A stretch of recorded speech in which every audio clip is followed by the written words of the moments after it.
All right. Welcome to Radio Majuu one more time. I'm your host, George Gichobi, aka Master G. If you're on Radio Majuu, where we go beyond diaspora, and today we have in the building some guests who are going to talk about how we build bridges from diaspora all the way to the motherland, Africa, and down to the coast of Mombasa and into Malindi. My guests today are Martin Kariuki, who is the general manager of Vipingo Development, PLC, June Zilani, an advocate and program planner for OVC, and engineer Alphonse Zombombaru, founder and CEO of Madin Group and Food Consortium. Food Security Consortium, FSC. All right. Thank you very much, ladies and gentlemen, for joining me. I'd like to welcome you one at a time. I'll start with Mr. Martin. Just a brief introduction and tell us why we have the pleasure of having you here. Thank you, George, and thank you to our listeners and viewers. I'm Martin Kariuki, the General Manager for Vipingo Development, PLC. We are here to discuss real estate investment back home and how to create wealth that can span across generations. We'll be happy to engage in the next 1 hour that we'll have the opportunity, and we look forward to giving you very good information that can be of use to your residential and other real estate investment needs. Thank you. And I'm going to go to June Zilani. Welcome to the show. Thank you so much. Yep, my name is June Zilani Wambua. I'm born and raised in Kenya, Kamba to be more specific. Well, Kamba and Kikuyu, but Kamba is where I trace my roots. I am happy for the privilege to be here today. I live in the DC area currently, and my profession really is in law. I'm an attorney by practice and a planner for OVC. Welcome to the show. And last but not least, I have engineer Alphonse Zombombaru, who is all the way in the coast of Kenya. Karibu sana. Thank you so much, George. My name's engineer Alphonse Zombombaru. I'm a mechanical engineer with a bias to oil and gas, but I'm also the operations and technical director of OVC and FSC in Kenya. I'm happy to be here to share matters investments, between Kenya and the diaspora, and basically connecting the diaspora to what we have, like what Martin has just said. It matters real estate, it matters agro-processing, and so many other things that matter to our country generally. And for me and for FSC, our focus is mainly on matters food and water security. Thank you. Perfect. Welcome one more time to Radio Majuu, where we go beyond diaspora. And right at this time, we're going all the way to the coast of Kenya. And I have my two guests here, Martin Kariuki, who is also in the coast of Kenya, and he's in real estate and investment, and they have a very good investment program going on in Vipingo. So Martin, welcome to the show. What advice would you give diaspora investors who want to get into the real estate space back home? Thank you, George. Like a novice investor who is just starting out and is thinking, what are kind of opportunities can I get into, like, in real estate? Thank you, George. It is very straightforward for someone who is looking to invest back home. Investing back home is not complicated. You just need to follow some guidelines, and I'd like to share with our listeners just a few, just to simplify the whole process. Number one, just keep it simple. Start small, then scale it over time.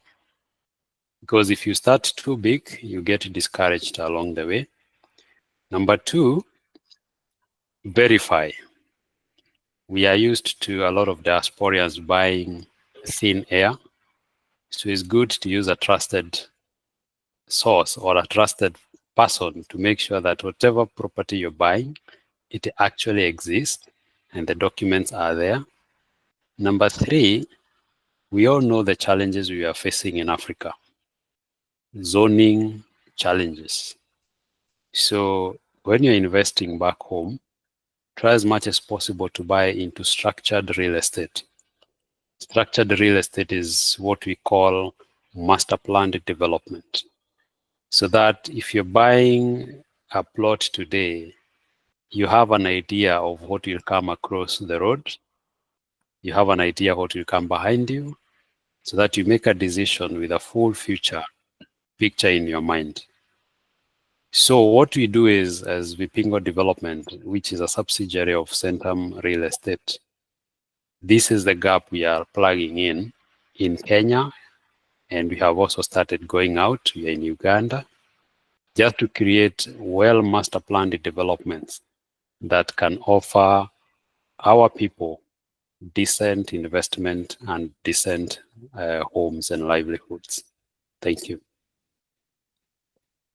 Perfect. And I know you have nearby the engineer, but what about other professionals, engineers, lawyers, you know, like June here? Do they feature in the project management at Vipingo, or is just local professionals? We work with professionals both locally and diaspora. So the good thing with the diaspora professionals, they're able to bring in global skills into our development. What we encourage the diaspora professionals is to have entities that are registered in Kenya, so that it is very easy to bid for some of the work we do. We usually maintain a panel.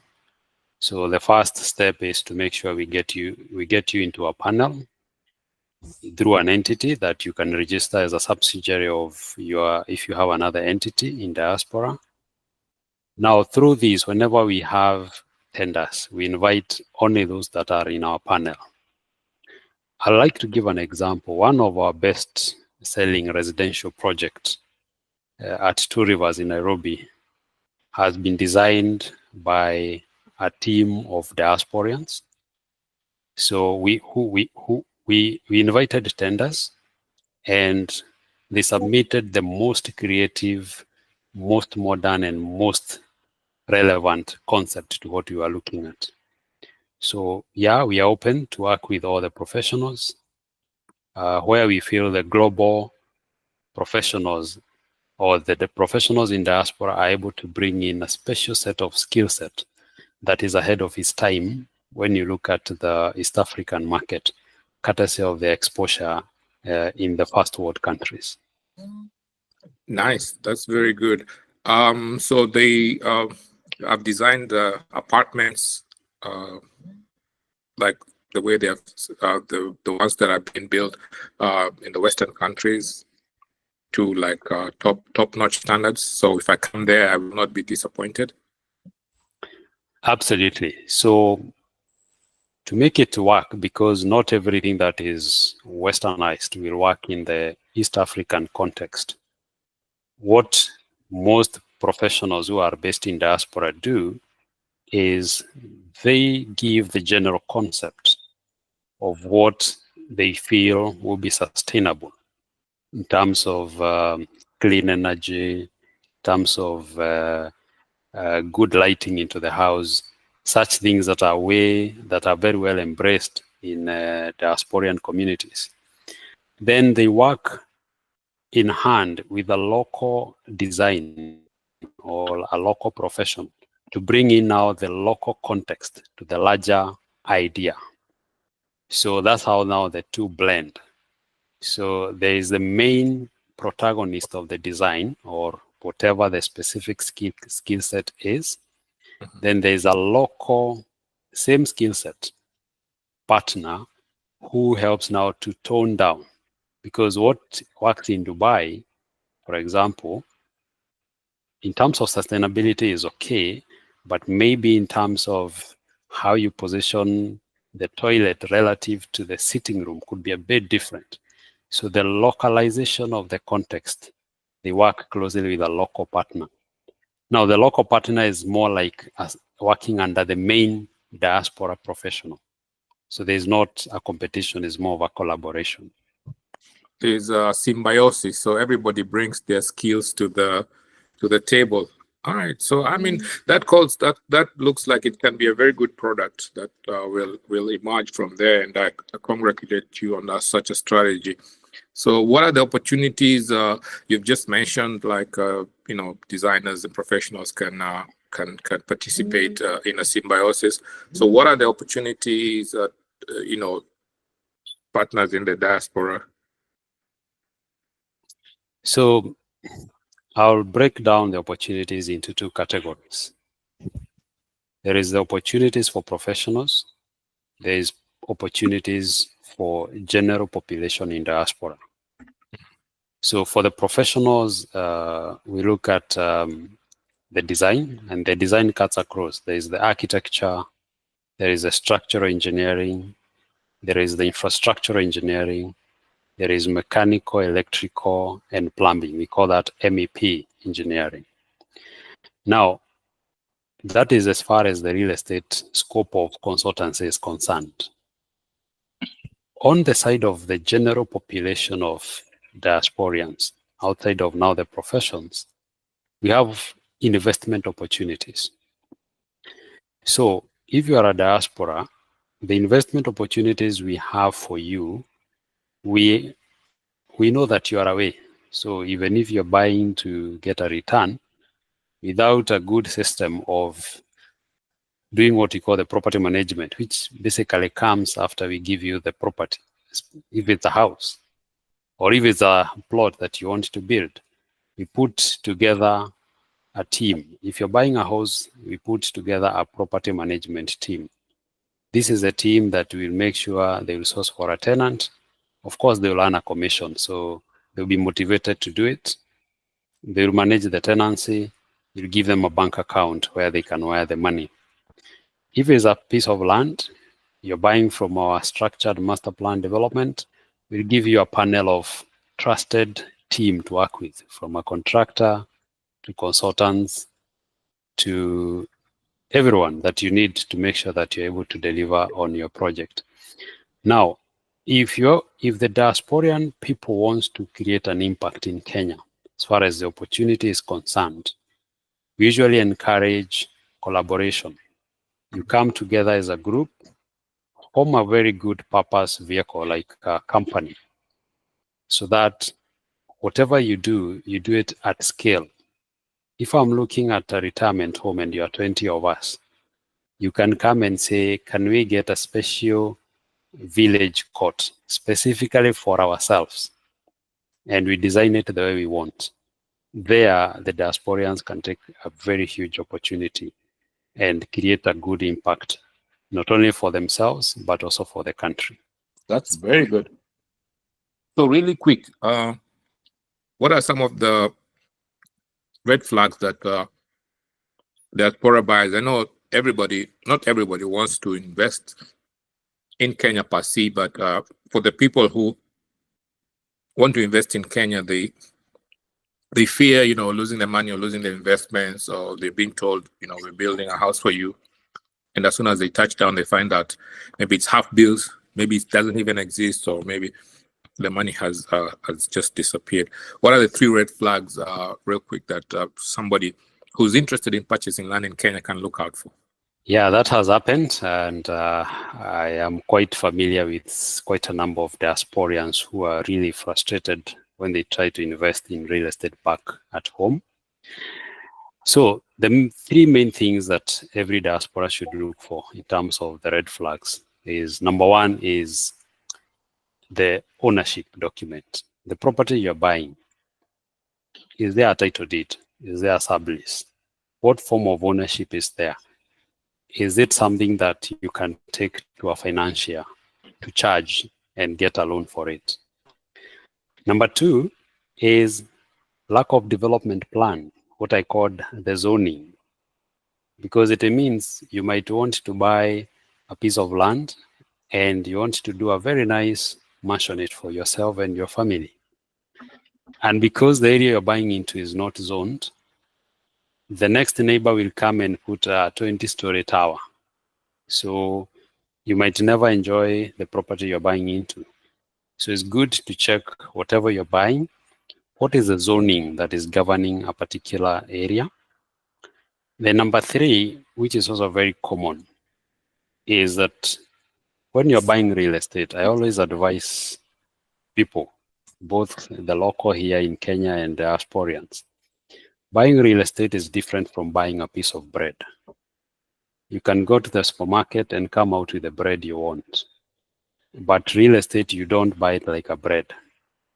So whenever you're trying to buy a piece of property and whoever is selling it to you is giving you a lot of pressure, that is a red flag in itself, because we believe that real estate is a matter of us educating you the opportunities available. You go, internalize, discuss with your family. Sometimes you might take a month, 2 months, even years to make a decision. So whenever you feel that you're being put under pressure or you're being told the property is running out, be very careful, because buying real estate is internal. You leave it for your generation. And that's why we usually encourage diasporians, don't gamble, because once you buy, if it's not a good piece of real estate, you'll struggle with it and your generation will struggle. For us, as Vipingo Development and Centum as a whole, if you're coming to buy a property, you have some level of comfort.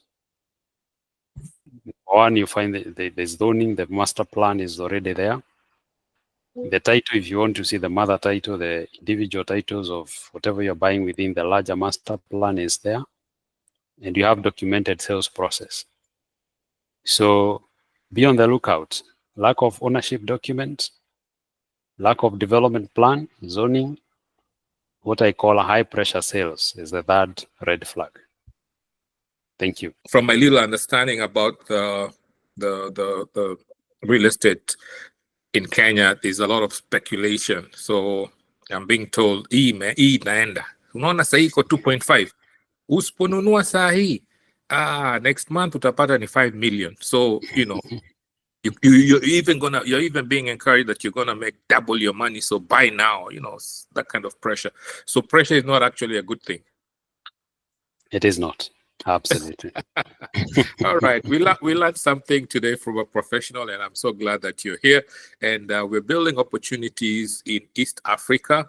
Obviously, we come from Kenya, but obviously Africa is a very big continent. So we're actually looking at a microcosm just to show you that the opportunities that are there, if this exists in our small coastal town of Malindi, then you can imagine if we scale it to the other counties, the provinces, I guess there are no provinces anymore. It's the counties, right? That's the devolution.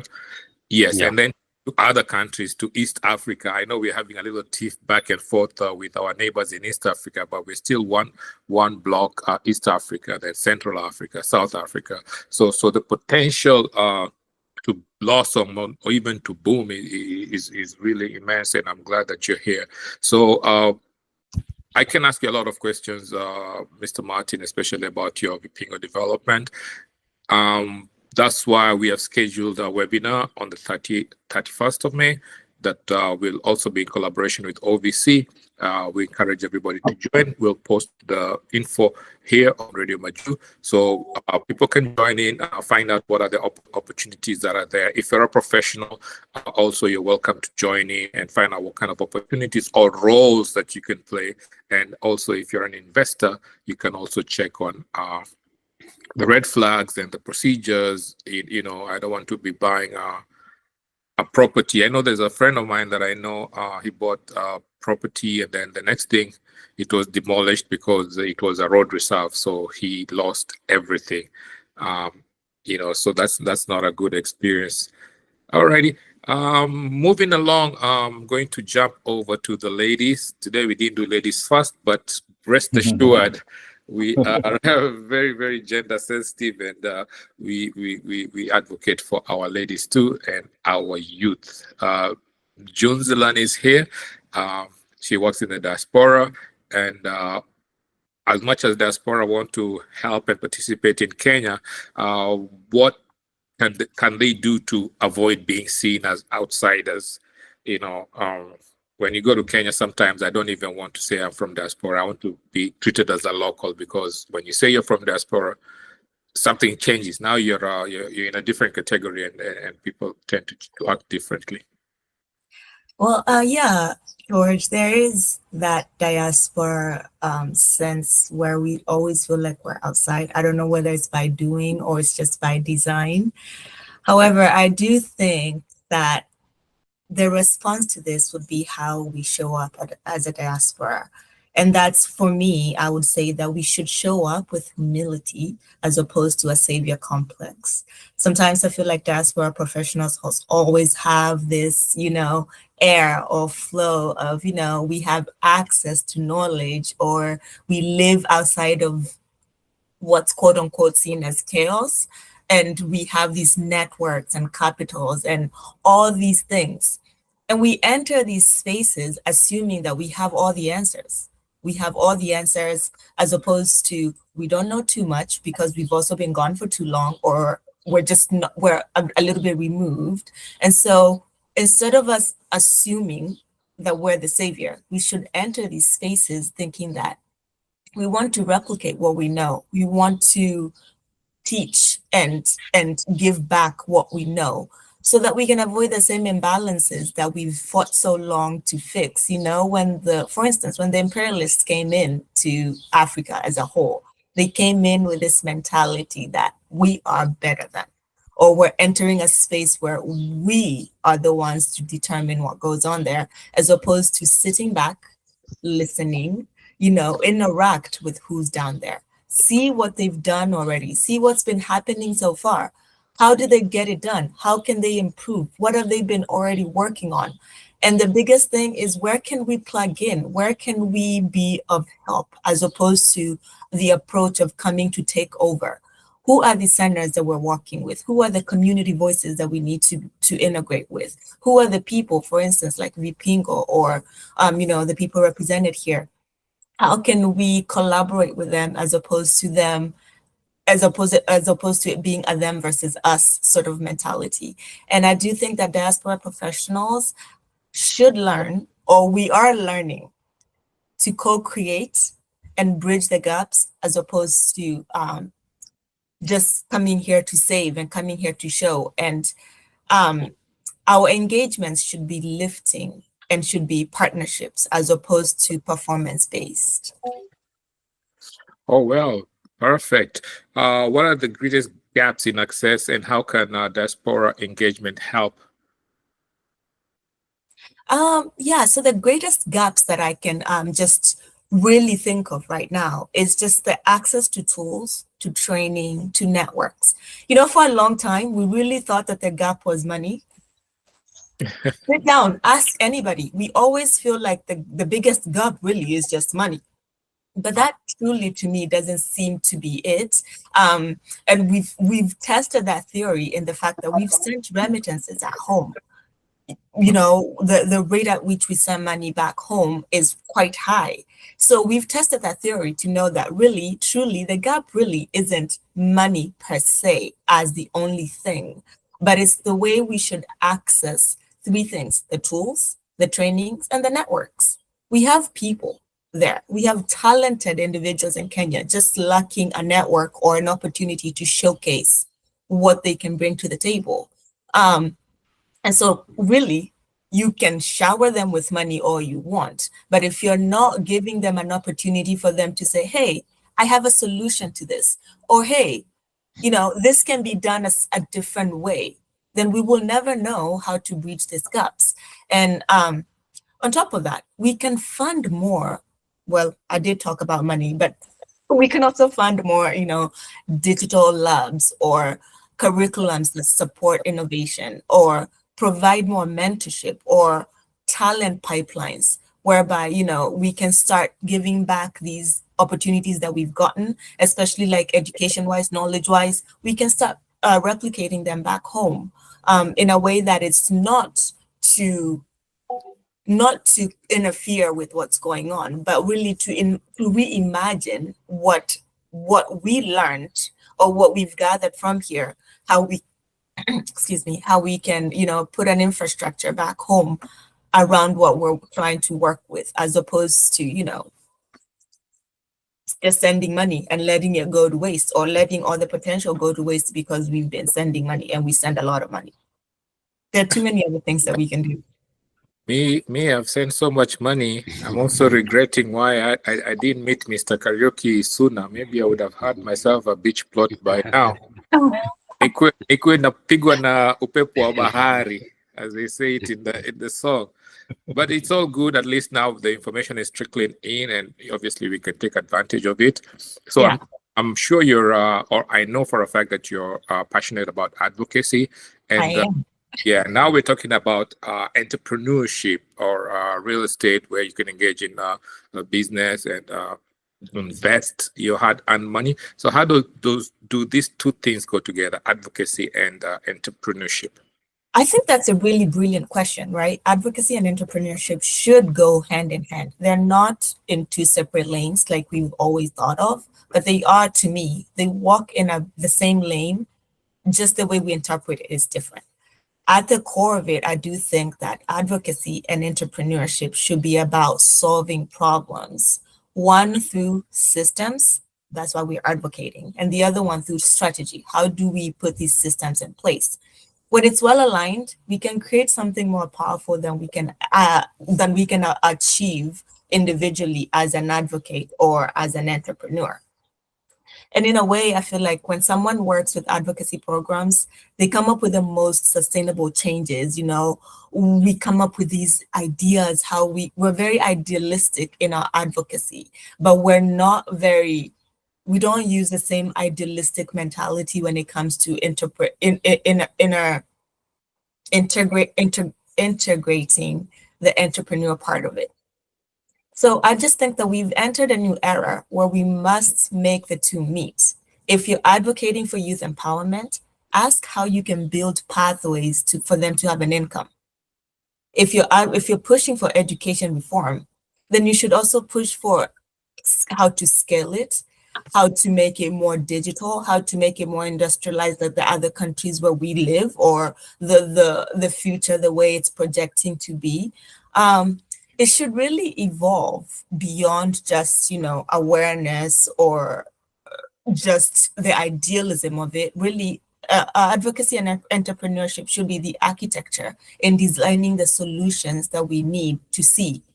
It should go beyond the campaign. It should go beyond empower a girl child. It should go beyond let's give more education. It just should be a movement that should have an impact, and that should be the architecture in fueling the future that we want to see. Oh, perfect. You've actually answered my next question, is how can Diaspora support the gender equity, youth leadership, and legal empowerment remotely or on the ground? Now, are you ready? Because how much time do you have? Very brief, because like we said, we don't want to give the mic away to the lawyers. They might take it and go away with it. So very passionate about gender and youth, and these are two entities that go hand in hand. And you know, how does your background as a legal professional, you know, empower them? I did take this question a bit personal, really, because A, I represent a gender, and B, yeah, I also want to think that I'm in the youth group, even though it's debatable, but but that's okay. We can put you in that category. Gen Z, why is she? Oh my gosh, yeah, like I said, debatable. But anyway, gender equity and youth leadership and legal empowerment are not side issues. Really, they should be the focus, the forefront of everything that we're trying to do. They should be the structural foundations of any society that wants to be just, inclusive, and forward moving. And someone trained in law school and rooted in, that's me, rooted in advocacy, I see that these as not as ideals, but as imperatives, you know? Mm-hmm. The diaspora has a really powerful role in that, despite the distance, which seems to be the biggest gap, but it should be, we have the vintage point of view in where we can see something that somebody right now in Kenya might not see, because we've had the privilege sort of to live in both worlds. For me, for instance, I've lived in Kenya and I've lived here. So my vintage point of view might be a little bit different than a girl child in Kenya. But where I come in, or where diaspora should come in, is that we should replicate what we know. Like, what do I know? What have I learned? What can I improve upon? And what can I give to a June back in Machakos who hasn't seen what I've seen yet, who wants or desires change but doesn't know how to get it? How can I replicate that? And so to start with, gender equity, let's say, for instance, we're supporting girls, and I'm going to be a little biased here because I will speak about women and girls, and I'm going to say we're supporting girls. We're supporting education. We're supporting that. It is the floor. It's the basic. It's the basic right, and it's not the ceiling, you know. We must, I say we must, and I also say I must find a way to fund a pathway to whereby economically, right-wise, tech-wise, safety-wise, it is not marginalized for that woman that I want to support. All those things should not be marginalized. They shouldn't be so far out of reach that trying to bridge them feels like a battle, right? And the other part I'll say, let's say the youth leadership. It's not symbolism. It's not that, oh my gosh, look at what the Gen Z just did. It shouldn't be as reactionary as it feels, right? That should be our goal. That should be where we should be as a society. Youth needs to be more inspiring. They should, right now, they really do have they did turn the table on us, and they said, this is what we want to see. However, we also do need to find the tools in the way that this isn't just like start and stop, or a thing that happens after a reaction that happens after a certain thing, like cause and effect. No, it should be more of a momentum. Where are we going? What are we building on? Who's actually sitting on these tables? Who's mentoring? Who's teaching? Who's sustaining this whole agenda, so that it doesn't start and die? Because the correlation here, to me, at least, is that every time we have an episode of a reaction, and I'm going to call it truly a reaction, and I know I'm not representing it correctly as it should be, but I'm going to call it a reaction in this. We react, then we settle, then we react again. But all these reactions are not seamed, they're not seeming, they're not joined. They are starts and stops. We fight one thing today, we quiet. We fight another thing, we quiet. It shouldn't be that way. The momentum should be the same way if we want to see change sustained all throughout. And so from a legal empowerment, I do believe that it's my calling to protect the law, first of all, not to punish it. But too often we don't know our rights.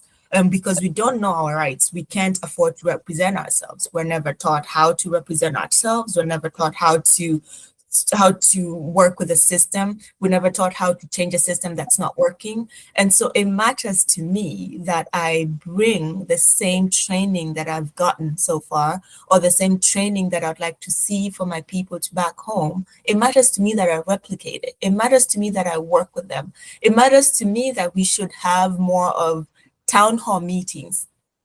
Teach the youth, teach them the law, teach them how to go about it, teach the other group that we're trying to bridge with. So yeah, I can talk too much about this because it's too much of my passion, but we should use our voices as a, as a thing, as a channel. Yeah, I appreciate what you said. The role of the youth should not be an aberration or something we just, like a passing wind. It should be part and parcel of the development of the And unfortunately, sorry to cut you off, it's become more of a survival. Like it's a survival. It's yeah, and I totally understood. So I was gonna ask you about the youth role in the upcoming elections, but we will have to put that on the side in the interest of time and come back to it, because that will open a whole new can of worms. And the way I practice that one. And I'm sure you have something to say about that. But I'm going to talk to Engineer Alphonse Zombo-Baru from the Food Security Consortium. And, you know, he's been very quiet, and he's been a very good gentleman and understanding. Sorry to keep you waiting. But just tell us real quick, what is the state of food security in Kenya? Kenya, in matters of food security for now, we are food deficient as a country. Majorly because of our focus to what we call staple foods. Every Kenyan will talk about maize, rice, and wheat, and forget the other foods. So most of the times we don't plant enough or harvest enough, so we always have a deficit. And we supplement the deficit from our neighboring countries like Tanzania, Mozambique, and Zambia, and Uganda. But majorly, the reasons why we are in that state is because of three core reasons. One, due to high prices of staple foods, the maize, the wheat, and the rice. The focus for now for Kenya is to shift to more so to the traditional foods, and basically to de-maize Kenya, because Kenya without maize is like Kenya with no food. Most Kenyans just fight for ugali everywhere else, forgetting that we have other foods, other options that we can have as a country. Recently, we had a conference on cassava promotion in the country. And we were surprised to know that Western Kenya and the coast has a lot of potential to grow cassava and supplement where say maize does not have enough. The second reason is due to climate shocks. As a country, you know, the weather changes, the weather patterns are changing. 70% of our country is arid or semi-arid.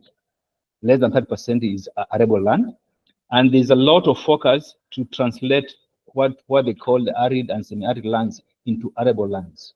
And you can only do this through partnerships and collaborations with the state organs or with the national government, with both the national and the county governments. More so, there's a shift to mitigate that through to move from rain-fed agriculture to irrigated rain agriculture. And herein comes in our Ministry of Water, Sanitation and Irrigation and Agriculture. And there's a focus, at FSC, we have a focus to work closely with the State Department of Irrigation, whereby we are promoting irrigation-led agriculture. We are promoting the revival of our many irrigation schemes like Mwea, like Awendo, Tana, Bura, which are technically dead. But at Diaspora, we are trying to reactivate through the national program called National Irrigation Sector Implementation Plan, whereby the government has a plan to increase the acreage of irrigation in Kenya to beyond 1 million acres. And they have a very structured strategic plan to achieve all that. And we are happy as FSC, OVC, to be partners in that. And very soon we are going to participate practically on the ground by having converting some lands into irrigation to grow more food. The other reasons basically is towards our small scale smallholder farmers. We need to change the way they are used to work. We need to bring them together and support them to have good agricultural practices to access quality and affordable inputs like fertilizers, seeds, and other machineries, and to give them a platform whereby they can access financial inclusion to support their activities. So those three points explain why we have that, but we have mitigation approaches we have as FSC, and we are happy to share here that we are heavily connected to the the government departments that matter in matters food security in Kenya, the State Department of Irrigation, the State Department of Water, and the National Irrigation Authority. So we are working through other stakeholders to mitigate that. Thank you very much, and welcome to the show one more time. What gaps exist in the agricultural infrastructure that the diaspora can fill in? Gaps. The diaspora have the whole world in matters of agriculture to participate in. The only missing link is the engagement, structured engagement. Yeah, between the diaspora, other stakeholders, and the government. Now, since devolution, have truly a kind of a government structure whereby to have an impact, one, you have to have a direct connection with the particular countries you're working with, and then scale up to the national government, work with the relevant ministries or state departments that matter. Now I'll share with you three gap areas here as diaspora to participate in. Storage. Storage is a huge concept in matters agriculture, infrastructure. When you talk about grains, we all talk about the National Cereals and Produce Board, based in Nakuru, but spread out in the former regions. Every region used to have a National Cereals and Produce Board. Basically, it was just a storage for the grains when you harvest more, and also storage for the grains when you import more. Okay? And then storage again, when you go to the horticulture and perishable products space, we need to have cold houses all over. I can give a sad case here. I was in Lake Victoria, Murbe, those sides of Migingo, whereby most farmers, they produce the biggest fish there. But they have two issues logistically. One, storage and transport. And the fish produced in Migingo is meant to go to Europe. Okay? Now, building storage facilities for this guy will enhance their products, they increase the shelf life, and also they give them time to access good markets globally. Okay? When it comes to perishable products, I'll give you an example of Makueni County. To me, I'll call Makueni County as the grocery county for Kenya. You can find each and every fruit you want in Makueni County. You can find each and every grocery you want in Makueni County. But now storage.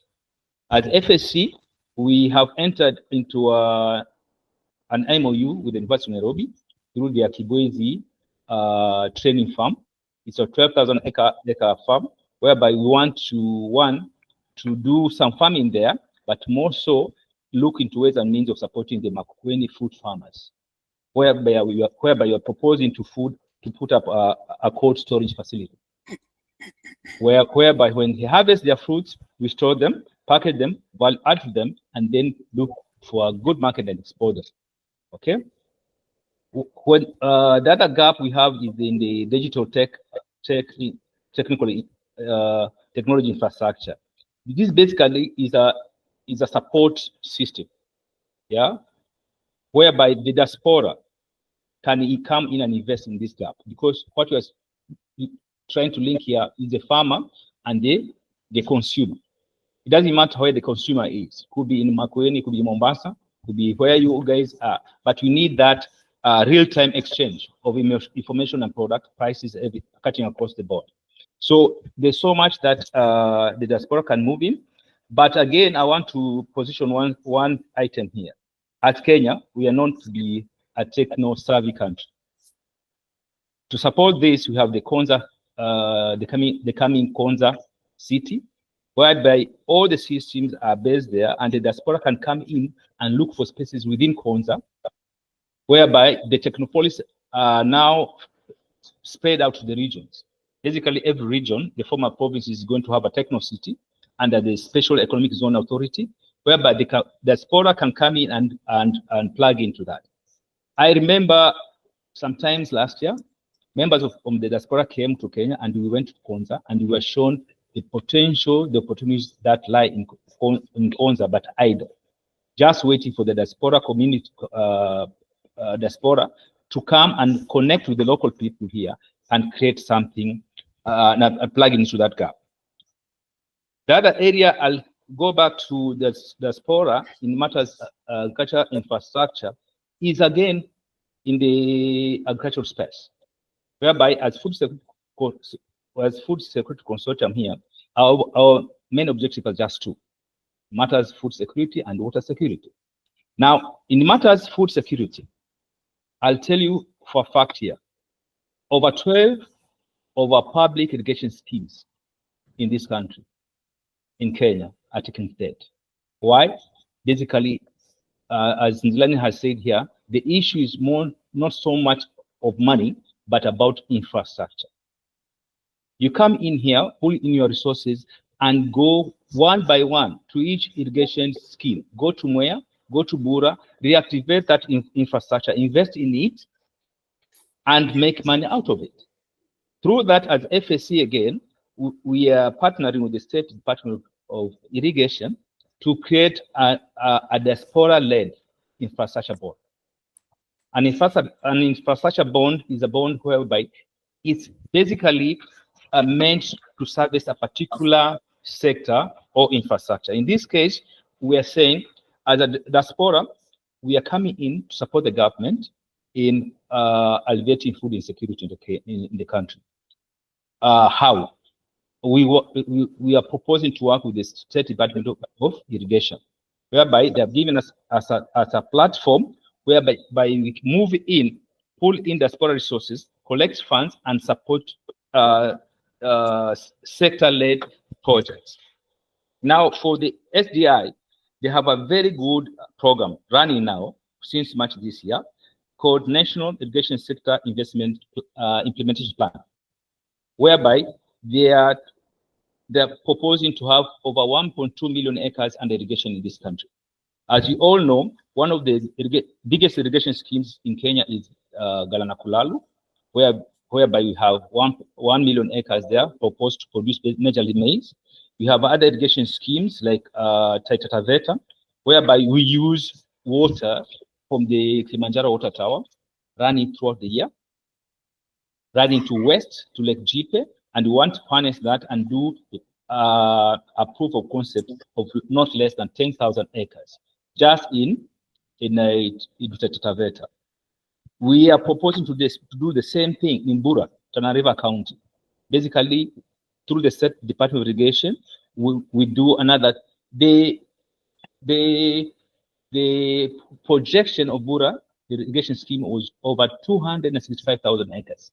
To date, they're doing less than 25,000 acres.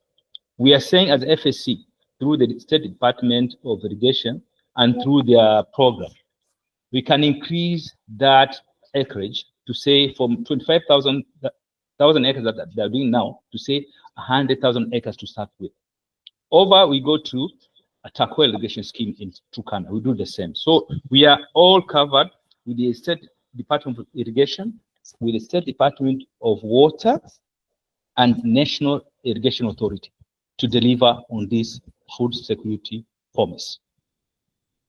Perfect. So your NGO can definitely partner with NGOs in the diaspora and make this very important issue of water, because water is life, basically. So if you don't have enough water, or if it's not utilized the right way, then I don't think there'll be any kind of agriculture, and then there'll be no food, and then people will starve. So, as FSC,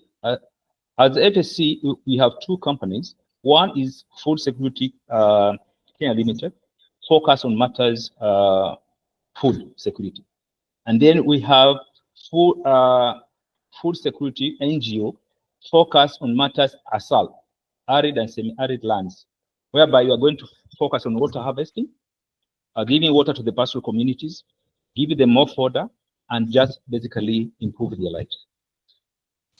All right, perfect. Don't forget, we have another opportunity to get all this information from our panelists here, Mr. Kariuki from Vipingo Group, and also June Zelani from OVC.